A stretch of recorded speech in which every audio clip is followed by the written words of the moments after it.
Majoranca socialiste ka vendosur të ndërhyjë në kulmin e sezonit turistik për të ndaluar ndërtimet në zonat bregdetare. Parlamenti miratoi futjen me procedurë të përshpejtuar të ndryshimeve në ligjin për turizmin që parashikojnë pezullimin e punimeve pranë hoteleve për të garantuar që turistët të pushojnë pa u shqetësuar nga zhurma e ndërtimeve.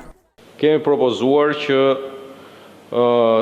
në këtë projekt ligjin për turizmin, të pezullohen punimet e ndërtimit për gjatë kohës sezonit turistik, duke garantuar një zhvillim më të qetë të sezonit dhe cilësi më të lartë të ofertës turistike në vendin tonë.